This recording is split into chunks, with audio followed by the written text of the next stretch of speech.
Evening from Tampa. It was staring us in the face. You may have seen it from our desk during the Super Bowl pregame show yesterday. Bank of America bankrolled the 5-day football carnival that was held outside the stadium, symbolically, perhaps literally, using bailout dollars. Meanwhile, 175 miles across the peninsula in Palm Beach, Morgan Stanley last week held a carnival of its own, a 3-day conference for clients at a 5-star oceanfront resort.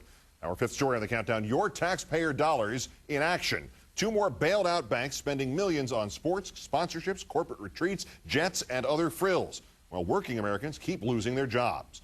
President Obama warning that some of the banks will not survive the economic downturn. The president fighting today to keep the economy afloat and his financial stimulus bill on track. Last week, Mr. Obama having chastised Wall Street for wasteful spending, more than $18 billion in year-end bonuses. Bank of America spent $10 million more on the NFL experience here in Tampa, $800,000 on just the tents. The bank defending the sponsorship as money well spent, calling tents and sports games and interactive entertainment attractions a, quote, business proposition and part of its growth strategy.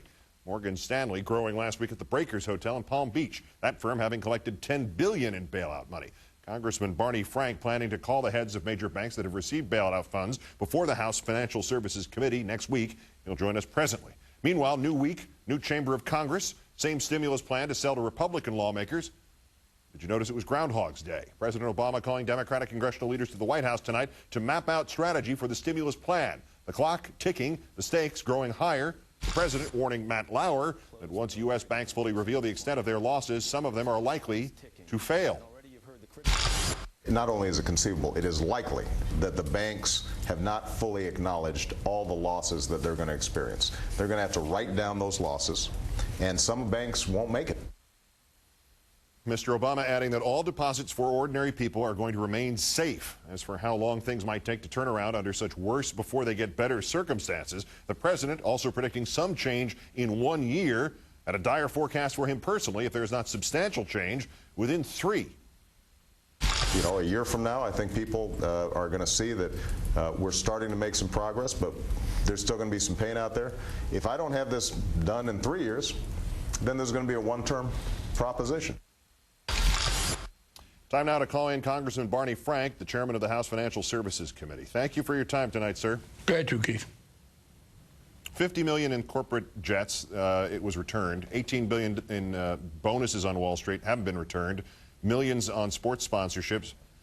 Where does it end, Congressman, and how exactly do you plan on helping it make an end out of all this? Well, it's an interesting point, Keith. I'm frustrated. In 2006, when the Democrats were still in the minority, I sponsored a bill which we called Say on Pay, which said that you could not have these upper-end salaries for these top people with all these lavish perquisites, bonuses, golden parachutes, etc., unless you let the shareholders vote on it. And, gee, that was treated by my Republican colleagues as if it was the Russian Revolution arriving on our shores. They wouldn't even let the bill come up for vote. In 2007, we voted on that in the House, and one of the problems, I think, that led to the current situation is that I had a whole lot of people, editorial writers, the Wall Street Journal crowd, the Republicans saying, how dare you interfere with these decisions? You're going to jeopardize American capitalism. We're the best financial system in the world because we pay this money. And I think that just gave the people in charge a sense of their own invulnerability because the Senate, in fear of a filibuster, killed it.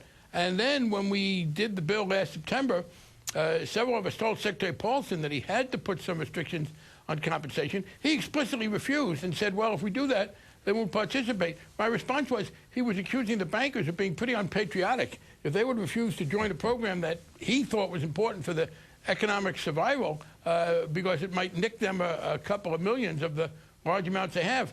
Unfortunately, it's very hard with an administration in power that's resistant to force them to do things. But I am confident with the Obama administration in power, we're going to see a difference. You know, we're going to see a laboratory experiment in America.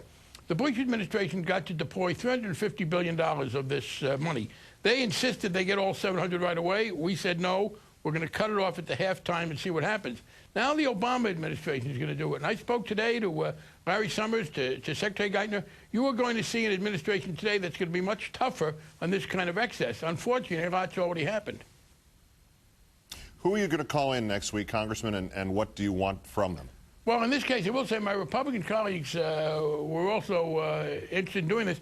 We're calling in the, it was originally the 9 CEOs of the first 9 companies that got large amounts of TARP money. The first $150 billion went basically to 9 large companies.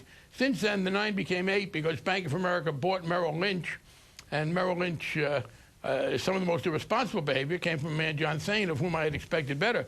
And I have one important question to ask them. These are very wealthy people, very highly paid, that are doing important jobs. The question I'm going to ask them is, what is it that you would stop doing if you didn't get a bonus?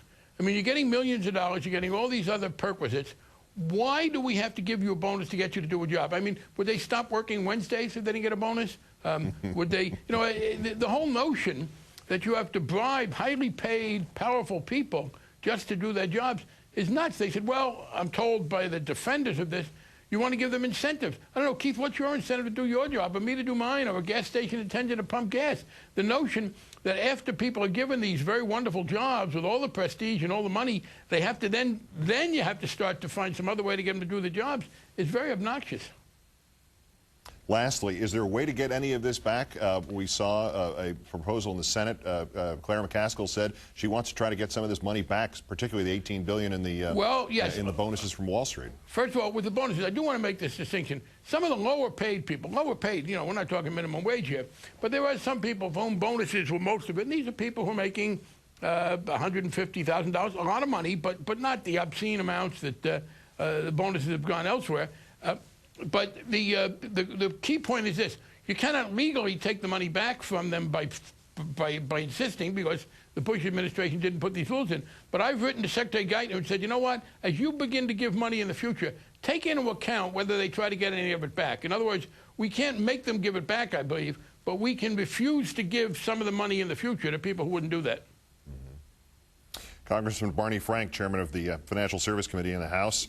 Great thanks for your time tonight, and good luck with this next week. Thank you, Keith.